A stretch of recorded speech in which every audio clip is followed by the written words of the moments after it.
Evening,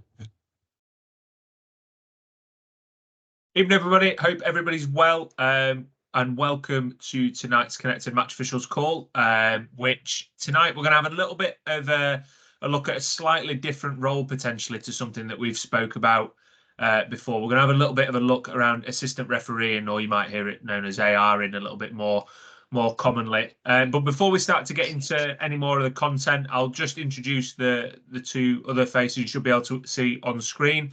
So with us, we've got Kieron Henry, who many of you will have seen on some of our Connected Match Official stuff that we've put out in the past. Kieron, I'll let you introduce yourself before I introduce Jason shortly after. Yeah, cheers, OT. So my name's Kieron Henry. As OT's pointed out, I'm one of the match developers at England Rugby with OT as well. But I'm also outside of the day job, so to speak. I am an AR on the national leagues, so operate at level 3 and level 4 quite regularly, basically pretty much every Saturday this season. Excellent stuff, and sort of in a similar role as well. On the call tonight, we've got Jason Garrick. So Jason's got sort of 100 league games under his belt at National 1 and National 2, booked Super Rugby, you know, has kind of been there, done it all from a National League perspective in terms of being able to wear lots of hats in lots of different environments. So yeah, it's great to have you on the call tonight, Jason. Hopefully you'll be able to give us a really good bit of insight into kind of what assistant refereeing looks like in the community game, so to speak. So what we will do, we'll get kind of straight into it, and we will have a look at what we're going to try and cover in tonight's session. So the main thing that we're going to get started with is what is the difference between being a touch judge and being an assistant referee? You know, it's two roles that we're kind of all fairly familiar with, but actually what is the difference? You know, what makes Jason an assistant referee on a Saturday as opposed to, you know, somebody down at your local club who's maybe running touch for you? You know, why are they a touch judge as opposed to an assistant referee? And off the back of that, we're going to get stuck into with Jason a little bit, you know, around the primary roles of the primary roles of the assistant referee, you know, the secondary roles and what can we look to help with, some of the important skills and attributes that we would have as an assistant referee. And then we're going to have a little look at some clips from the community game, which do feature Jace as well. So be able to give us a really good insight, some good decision making as well, mate. So that's fine. So from our perspective, this is what our definitions that we take from World Rugby. Okay, so an assistant referee must be officially appointed by the match organizer. If they have not been appointed by the match organizer, then they perform the role of a touch judge. Okay, very, very simple. So, you know, on Saturday, Jace, you were Leeds Tykes against Tyndale. I was, yeah. Yeah, so appointed by the RFU, you know, assistant referee, you know, Thorn versus Nestle Roundtree at level 10, you know, with two people helping out a little bit by putting the flag up when the ball's gone into touch, not appointed by anybody or organising match organizer, so they would be performing the role of a touch judge in that circumstance. So that's the main difference between the two. So tonight we're going to be specifically look at assistant refereeing. So we talked a little bit about in the build up to this call, you know, we're getting into cup season, we're getting into cup time. If you're refereeing as part of a society, you know, your society might start putting teams of 3 onto games. So hopefully this session will help with that ARing piece. So, Jason, from your perspective, obviously you're involved very much from a society level, and you do appointments for South Yorkshire referees and things like that. Why is this time of the year for you kind of a really important time for people to maybe have a go at ARing, and what will it help bring to their game as a referee, so to speak? Yeah, so I think to break that down over the 3 questions, and evening all. I think, you know, it gets at this time of the season, we're in the business end of the season as we know it. So we're in the games that have massive significance for clubs, for outcomes, for promotion, relegation, cup finals, etc. And it's a really good opportunity for some of our society members to see a different role, to perform a different role, to get a different angle on a match and on a match day, and to also start to formulate and understand what it's like to be part of a team on match day, because I think some of our society referees, and right up to level 5, the guys and girls are out there on their own on a Saturday, generally without the support. So it's really nice as we get into the bigger games and the bigger environments for them to start to learn and start to see what it's like working as a team, and to be able to get all those different angles of the game, and ultimately to be able to support the referee to come to the right conclusions, to come to the right outcomes, and to come to the right decisions. Thank you very much, mate. That's awesome. So we'll move on ever so slightly and start maybe talking about what those roles would look like, and a little bit around the skill set that kind of yourself and Kieron are very much involved in. So again, just coming back to a few similarities, we've both got a few responsibilities around signalling touching goal, and whether kicks go over, putting our flags up. But from an assistant referee's perspective, we're providing assistance to the referee, which they kind of direct, and including the reporting of foul play and things like that. So we're very much involved in, we talk a lot about processes. Assistant referees are very much involved in some of that process decision making. And we'll have a little look at what some of those roles look like. So, Kieron, from your perspective, obviously very similar from a touch judging and ARing perspective. We've got there, if we work our way from left to right, top to bottom. We've got signalling touch and things like that. From the second picture in, which actually is Jason, funnily enough. What kind of scenario does that picture kind of talk a little bit about, and why would that be important from an ARing perspective? So in that second picture, we've got that sort of that typical referee AR mirroring approach near the goal line. So obviously Jace is there, has got his big thumb up to signal that he's happy that a try has been scored. And obviously the referee, and I'm not sure who it is, looking at their back, has obviously taken that information on board and he's signalling a try. So that's just that mirroring approach, sort of bouncing off each other, that we've definitely got a try being scored. Fantastic. So why might that be more of an AR type approach, or would be the role of an AR in this instance, maybe over your club touch judge? Why would we want to potentially look to use that information, whereas from a club touch judge, we'd be hoping to get the decision ourselves as the match official? So put simply, as an assistant referee, we have the power delegated to us, so to speak, to provide additional information. So it may be that the referee's slightly unsighted because the players dive to try and stop a try being scored, and we as the assistant referee may witness that player trying to score the try has actually lost the ball in the process of grounding it. So we have that ability and that power to say, actually, let's check this. I've got information to give to you that's ultimately going to mean that this try actually isn't going to stand. Fantastic, great stuff. So, Jace, we start talking a little bit about we've got a couple of pictures of set piece in the line out and the scrum. Why is the line out and the scrum, or how is that an important role to you as in your sort of role as an assistant referee? I think scrum is an absolutely vital role, simply because a referee can only be on one side of the scrum. And we want to have a whole picture of what's going on at scrum time on both sides. So the referee's getting a good picture on his side. He's going to want to know what's going on the other side, and what can I feed to him to ultimately help get the right outcome at the scrum, whether that be a penalty or whether that be a really good outcome off the scrum, and to help build those pictures and to ensure that we've got continuation.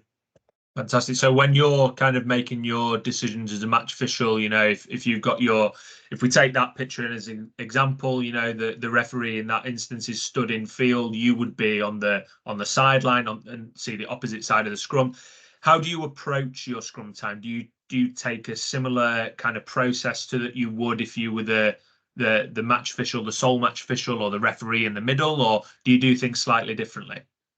So there's a little bit of both in that.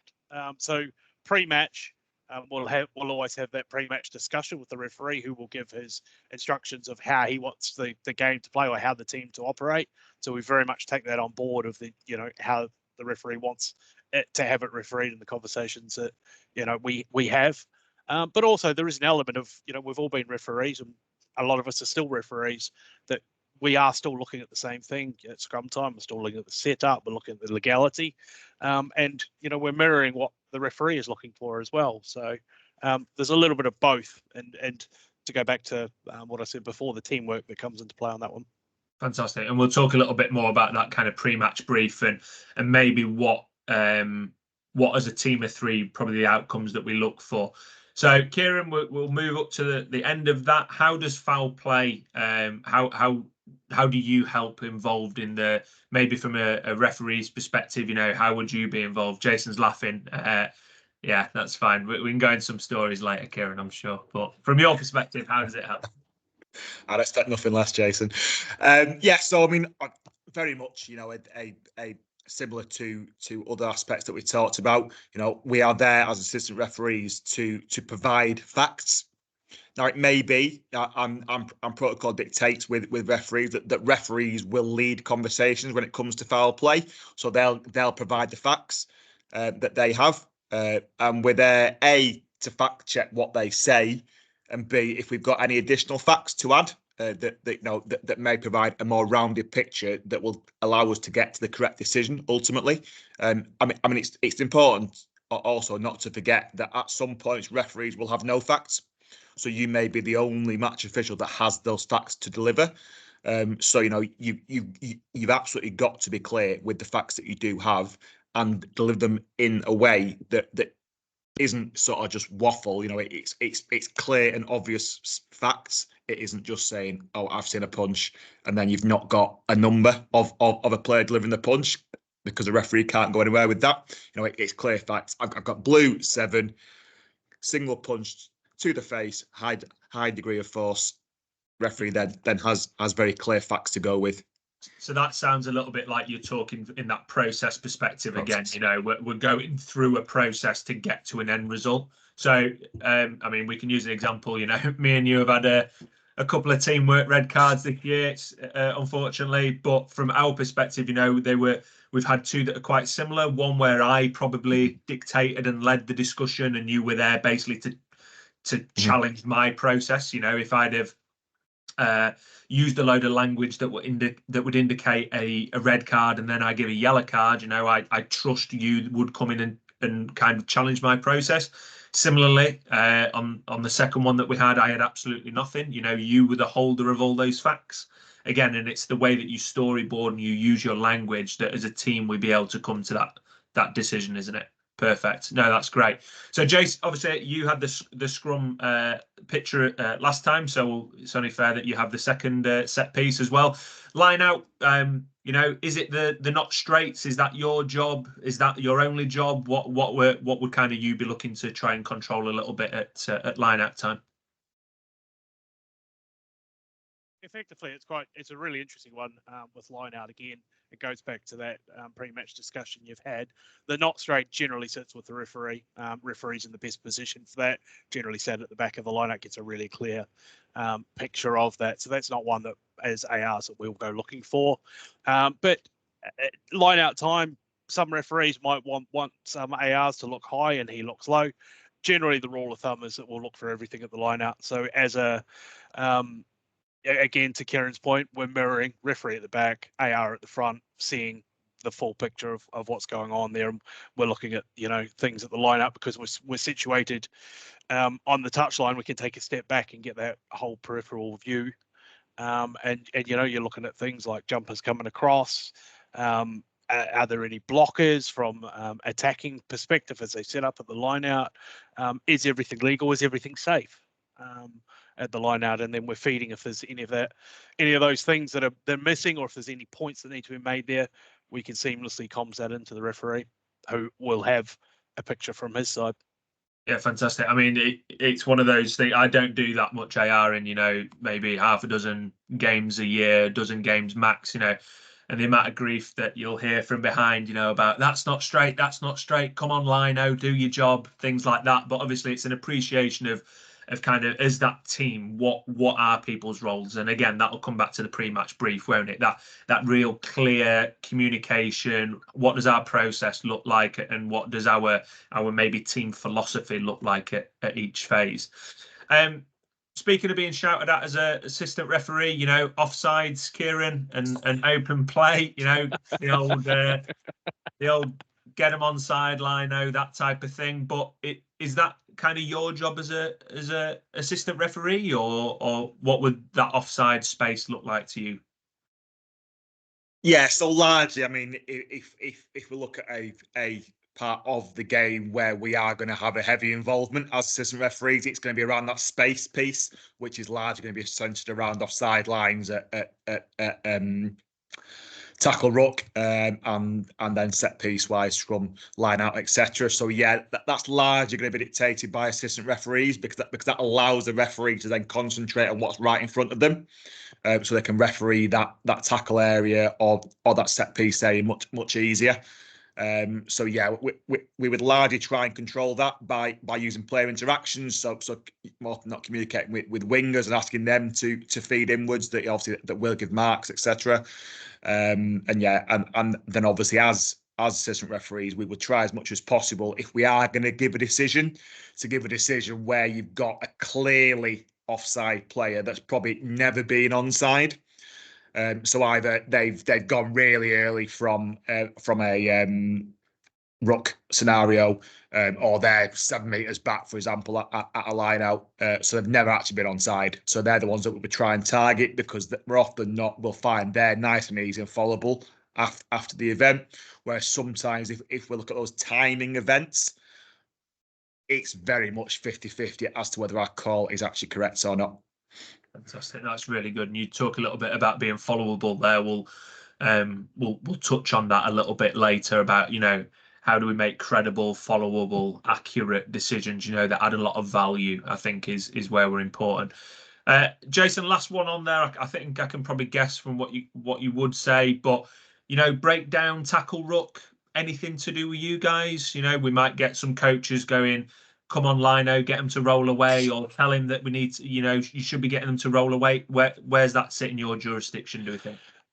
So not specifically, we won't be instructing players to roll away or anything like that, because a referee's got these scenarios all over the pitch. We're not going to hear, well, we will hear through the comms, but we're not always going to be aware of what the referee's asking players across the pitch. So consistency wise, that is a referee's area.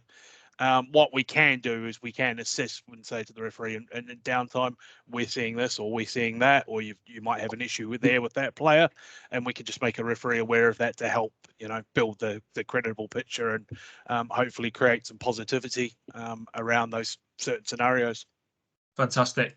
You talked a little bit there about, you know, creating pictures and, you know, giving information and advisories. Some people probably maybe have heard them being called advisories. I think that's really important for being a valuable assistant referee. You know, is helping, giving the referee all the tools that they need to be able to build the game, or like say things like that. So look, after we've covered kind of what we would say that they're probably the main roles, and we've talked a little bit about how the referee and the assistant referee relationship and interactions would happen in all those spaces. So on tonight's call, we have got a question and answer function that Kieron's going to be keeping an eye on. So if you do have any questions, please chuck them in there, and we'll come to them as soon as we can. So we've covered a little bit about maybe the what of assistant refereeing. And all of it reverts back to process. Process is obviously something that hopefully we'll be talking about all the time. Those who are on our England Rugby Refereeing Award, you know, we talk about process in virtually every single facet of the game. But I think it's important, and the guys hopefully will agree, you know, in terms of sticking to a process as an assistant referee, it can really help add value to the team, making an accurate and credible decision. And I think that's what we want, you know, as a team. We want to be able to make accurate, credible, followable decisions, you know, that add value to the game. You know, it speeds the game up, it keeps the game safe, you know, it makes the game more exciting. So there's obviously 3 follow-up sort of questions on there, but Kieron, from your perspective and maybe some of your experiences, how can you as the assistant referee help improve processes? You know, have there ever been opportunities where you've maybe had to challenge a referee's process, whether with the way that they're using their facts? I'm thinking maybe from a foul play perspective, or yeah, a couple of times. You know, it's as we sort of refer to there, more often than not, as assistant referees, we are there to sort of fact check and be that person to sort of storyboard stuff. So we'll sort of take on board what the referee says, and then often not, the referee will lead with the proposed sanction. And sort of 95% plus of the time you're going to be in agreement. But there is that 5% chance where you referenced it earlier as well, where you might be describing an absolute textbook red card, then the referee says, I'm going yellow card. So in that sort of specific example, as an assistant referee, myself and Jay, we would be like, let's just talk this through again. Let's think of the facts we've got, and let's think of the sanction, and then that should prompt the referee to go, yeah, I've clearly not matched up what I've said in terms of my facts with how that translates to the sanction, and then sort of next point, you'll find that the referee sort of self-corrects that sanction. Fantastic. And do you think that kind of trust and teamwork is kind of paramount to that? 100%. I mean, it's exactly that. It's teamwork. We are a team at the end of the day. What a decision made by the referee also can reflect on myself and the other AR, and vice versa. So if I make a call, I've got to bear in mind as well that reflects on my fellow officials. So we are a team. The decisions at the end of the day reflect on all three of us. Yeah, fantastic. And I suppose coming on to that, that final question that's on there, Jason, how can you add value? What does the referee need from you? What's your approach on a game day? Is it referee interdependent? Are there general rules of thumb, or are you kind of guided maybe by the idiosyncrasies of the referee?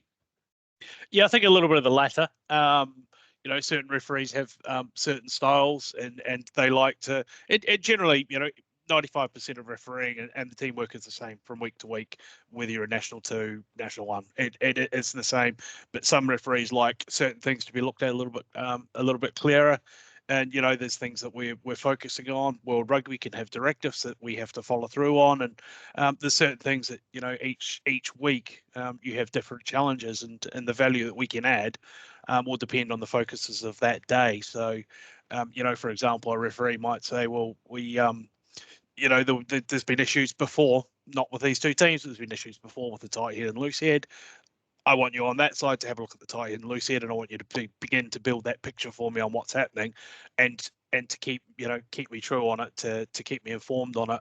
And again, to Kieron's point, storyboarding, and that's the value that we can very much add as ARs. Fantastic, great stuff.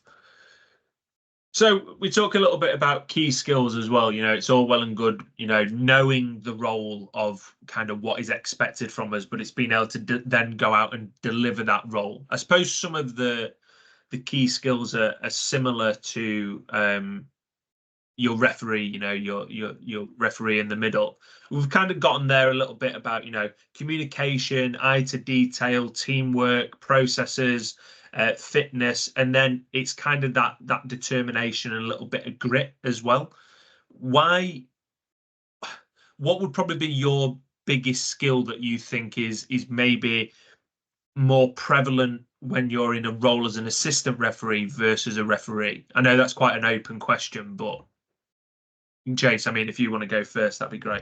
I think for me, being able to filter that. So as an assistant referee, there's a lot more noise that you're aware of than you ever would be as a referee. You haven't just got noise of the players, you've got noise of the coach, you've got noise of the benches, you've got noise of the crowds. Some of the stadiums we operate in, some of the crowds are very, very close to you, and everybody's got an opinion, and everybody's got an opinion at every breakdown and tackle. So I think it's having the ability to be able to filter a lot of that noise out, and to understand what noise is important to keep your focus on that game. So that's probably one really unique point to ARing as opposed to refereeing. Awesome. Kieron, what about yourself? I mean, I suppose the thing I'd say in terms of an ARing perspective would be that real ability to challenge, and not being afraid to challenge. If you've got something that really goes against what the referee has has decided in terms of a decision. I mean, a good example would be potentially if on something like a 50-22. You know, if the referee gives a 50-22, saying that it always remained in that 50, and it went out in the opposition 22 metre, and conversely, you believe that ball was passed back, you know, that's a big sort of high, that potentially has the potential to be a high impact decision, because it obviously dictates who throws into that line out within that 22 metre area. So, you know, have that real confidence to challenge a decision if you've got a key fact that is going to, you know, obviously make a material difference. I mean, if we even consider that, you know, it's six very simple things that are on the slide there, you know, but that's a great example of you need to be a good communicator with an eye for detail who wants to work as part of a team that's worked to a process, you know, that's got grit and determination. You know, I think that's a really great example of, you know, how as assistant referees we can add value, but we do have a very specific skill set that you know, it is a different role to refereeing. I think that's the important thing to understand, you know. What can be very difficult from a refereeing perspective maybe is that, you know, if you have assistant referees that are trying to referee the game at the same time, I think that can be really tough as a referee in the middle, and especially for a lot of the people that are going to be, you know, doing it in the societies, the local cup games, things like that. You know, you will be brand new into that role. So from my perspective, you know, if I'm the referee in the middle, having two people on the sidelines that really understand their role, that really can understand where they can add value, and also have the appreciation for, you know, assisting the referee, I think that's really important, and it doesn't muddy that water. It doesn't end up impacting processes, and we actually get to better decisions being made. So that's fantastic. So we do have a couple of clips that we're going to show, and we'll just have like I said, one of the clips is Jason, so we can kind of talk a little bit about, you know, maybe what was going through his mind at the time, how the interaction, it was actually with me, so it's quite a good little clip to put on, and we can kind of talk about on review maybe what went well, but what could we do differently. So we'll have a watch of this first clip now, and Kieron, I'll come to yourself kind of for where you would be on this clip.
Okay, so Kieron, from your perspective, you know, I'll just flick it onto the next slide, which has got some of the thoughts. But what does Ian do really well in this clip? You know, it's a fantastic piece of ARing from National One this year from Ian, and what happens really well? What's good about that clip? So, I mean, first things first, he quickly puts the flag in.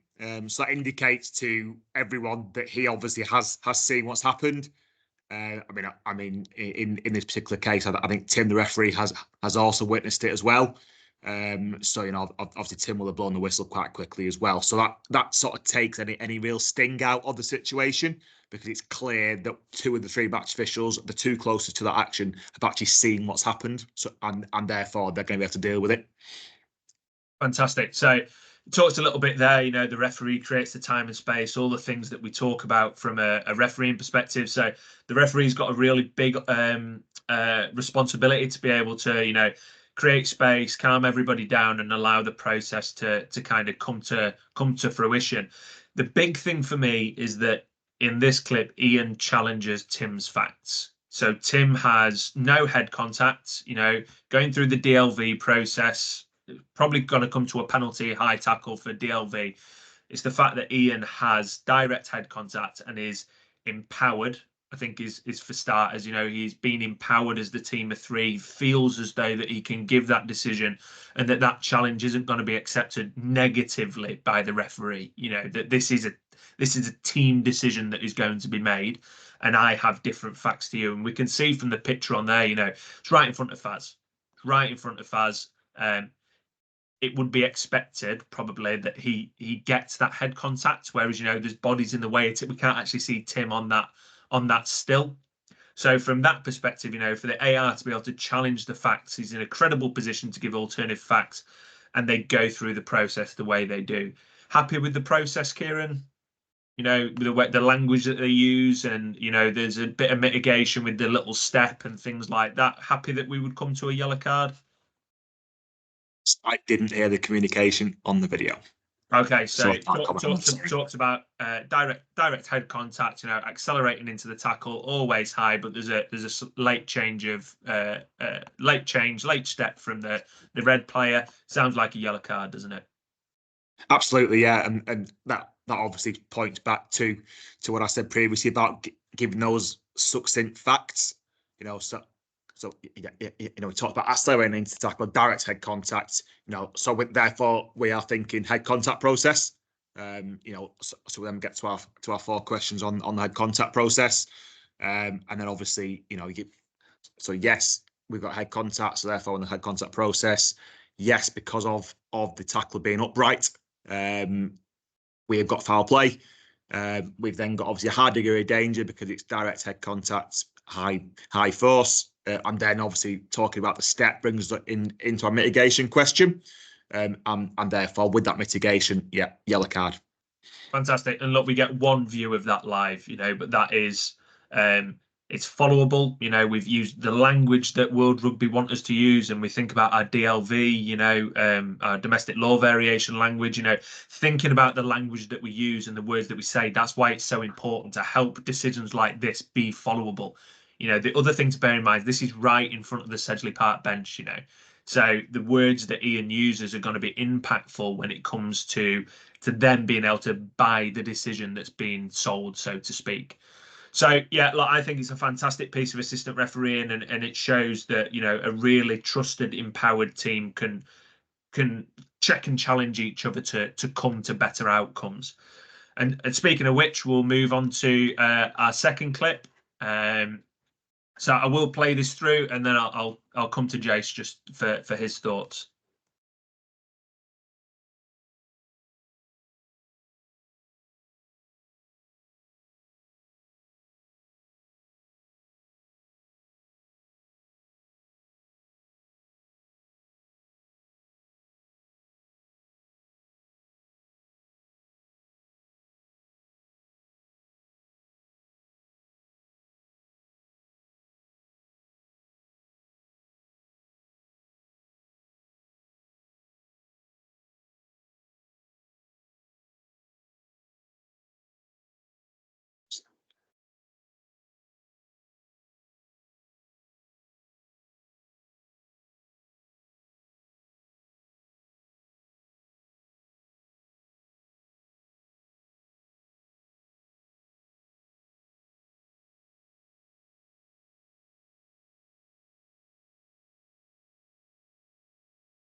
So, Jace, from your perspective, if we think about the picture that happened there, we had the Moor collapse.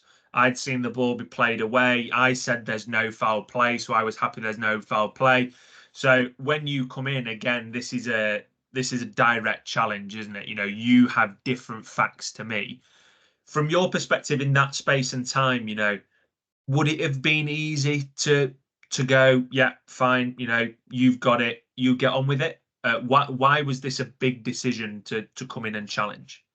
Yeah, absolutely. So I saw you probably would have seen early in the clip you had the arm out for advantage anyway, so there was always a penalty coming to Red there. I think for me, when I've looked at this, and this is where we differ from ARs to referees, I've seen an unprotected player, red player there, who has been hit high by a blue player as the ball was clearly coming out of the ruck. So we've got foul play there for a start with the language that we've used. And the fact that that's happened is something that we're obliged to deal with. We've seen it. We then need to relay that of what's happening from there. So for me, in that instance, I've seen an unprotected player, a player hit that unprotected player quite high and relatively late as the ball was coming out. It was quite unnecessary.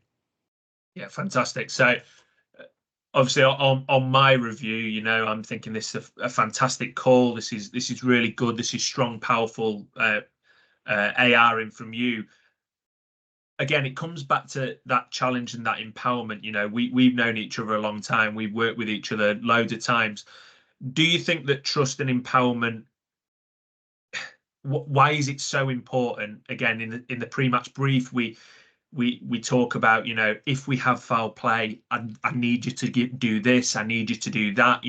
Why is that pre-match brief and those expectations from the referee, why does that help you to be able to come in and give me that information there?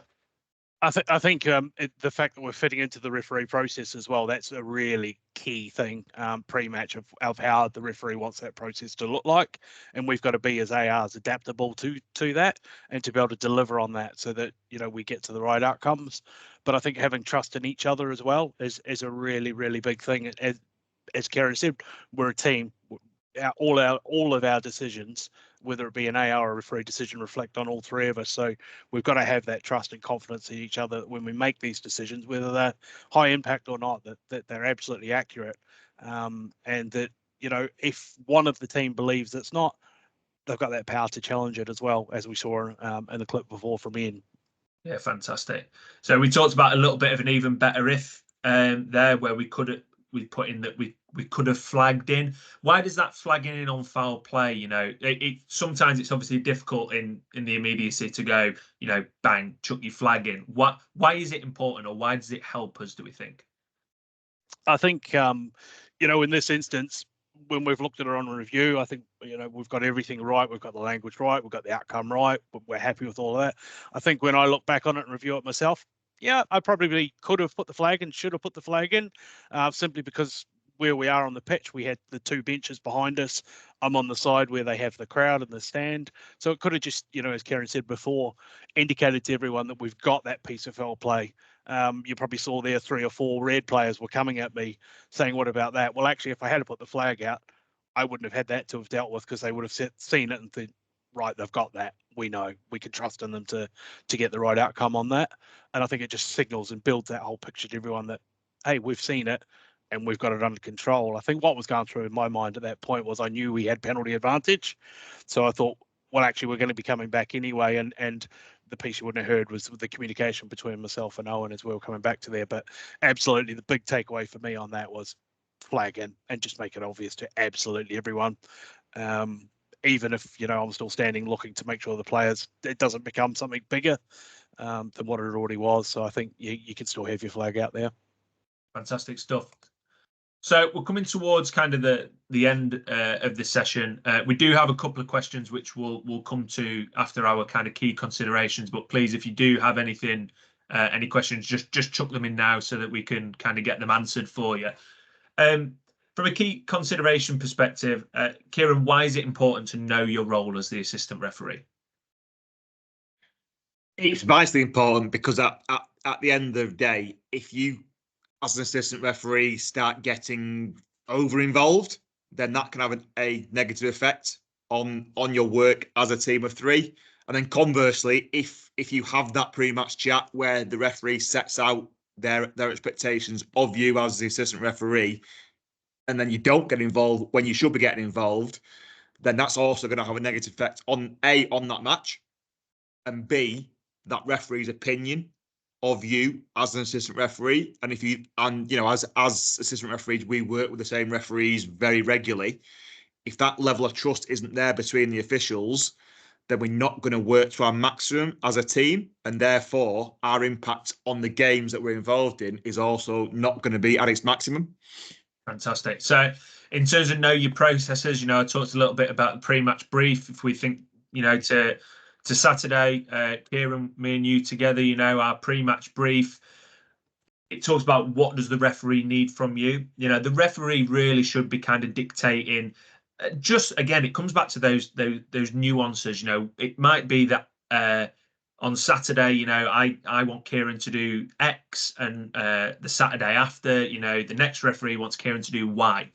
So that's why it's important, you know, the referee, if you're the referee with assistant referees, you know, it's important that you lead the team of three. You are the leader of that team of three, and you do that with your pre-match brief, and you set out your expectations, you know, and what does the referee need from you? You know, that's that follow-up question. You know, there should be the opportunity to go, hang on, we've not talked about what happens you know, if there's foul play. Do you want me to flag in? Do you want me to come to you? Are you going to lead the conversation? How's it going to work? So as a referee, you know, get in your mind's eye how you really want to use your assistant referees. I think that's important. But secondly, you know, if you are assistant refereeing, going, what does the referee need from me? And am I empowered enough to go out and do the best job that I can? You know, have those questions, have that pre-match brief, start building that relationship. You know, it's really, really important. We talked a little bit about adding value. Jason talked about, you know, how we can help add value to all the different facets and phases of the game. And also we talked a little bit from a, you know, how can we protect the team? And some of that comes back to those two clips, you know, being accurate, credible, to be able to make followable decisions which add value to the game. You know, if we think about our principles of refereeing, you know, safety, equity, enjoyment, learning, law, you know, you want to be helping provide those principles whilst you're assistant refereeing as well as refereeing, you know, and that's what value looks like. That's how you protect the players, and that's how you protect yourself as a decision-making team. So we do have a couple of questions that have come in. I know that kind of Kieron has answered some, so I'll come to Jace if that's okay. It talks about Duncan's asked, what's your advice about positioning kind of up and down the touchline when the referee is on your side versus when the referee is on the far side of the pitch? Are you looking for different things? Does your, again, knowing your role, does your role change depending where the referee is? What are you looking for? Yeah, so some really good points there. So if the referee's on your side, you're generally starting to mirror the referee, so that you've got those two angles of the breakdown or of the play that's going on in front of you. So, you know, if play's in front of you, it might be a maul, for example, you'll be looking at are players joining correctly? Are they coming up the side? So you can have a really big influence over that, as opposed to if plays on the far side. The influence you can have if plays on the far side is very much those offside lines, as Kieron was talking about earlier, you know, building that space, creating that space, making sure there's space for players to play in. So that's where your roles differ greatly, and you know, you've got to be sort of nimble and able to sort of adjust where you're moving. And I know there's a big smile on Kieron's face there, but be able to adjust where you're moving and where you're positioned to give yourself that best a picture of what's in front of you. Yeah, absolutely. And if we take into consideration, you know, that second clip where you flagging the foul play, you know, your role right there is to bail me out there. You know, Brendan on the other side, he's the one that's looking for the offside lines. You know, that's Brendan's role in that space and time. You know, and that's where that whole holistic teamwork comes from. John asks about, do overly chatty ARs distract the referee, you know, such as white noise by talking or giving vague facts? And then how does a referee deal with this? So Kieron, I'll come to you in terms of, that overly chatty AR and those vague facts. How do we avoid being that AR? Yes, I mean, absolutely. I can speak, both from personal experience, and having spoken to referees as well. There's a very good saying that a lot of the time less is more. If you've got an AR that is constantly talking, it might not even be giving actual decisions. It might be a bit of a commentary on the game. It's exactly that white noise approach. What you want is ARs that when they say something, the referee knows that what they're saying is 100% pertinent to what's going on in that game at that point. So it might be that you say that you've got blue 7, never onside, but and that might be completely credible. But if you spent the last 5 minutes commenting on the game, push them back, he's close to being offside, it's not going to have that same effect when you say that actual correct statement of a blue 7 offside. So you've got to bear in mind, stick to your facts and stick to something that actually means something and is material in that aspect of the game. Yeah, fantastic. The kind of follow-up to that question is, how does the referee deal with that? And maybe approaching more from a society level, with these brand new people that might be a little bit nervous in their role. It might be the first time they've done it. They're not super confident in the role potentially. Jason, what would be your advice if you were the referee, but similarly, maybe if you were the other AR? You're probably going to be very unlikely that you're going to have two very chatty ARs at the same time. What would maybe your advice be, and how you would approach that? Because it could be quite sensitive. You want to keep everybody on side and keep that camaraderie, but how would you potentially look at trying to action that? I think you got to use your downtime, whether you're the referee or you're the other AR on that, and that's the time when you can have those conversations. Those, let's get the facts. Let's just make sure we get the facts out here, and ultimately we're just talking about what we need to be talking about. I know as an AR, we've all been with the chatty AR. I've probably even been the chatty AR at times, and it's when the other AR can check and challenge, and having that trust in each other to be able to do that and say, look, let's just stick to the facts, or this game's getting quite tough now. It's really amped up the last few minutes. Let's really concentrate and put valuable input in, and that's where that downtime is absolutely vital to us as a team of match officials. And I bet most of the players and crowd don't even know those conversations are going on as well. Fantastic. Yeah, no, that's really good. There's no more questions in the chat box or in the Q&A, so I'll kind of bring this session to a close.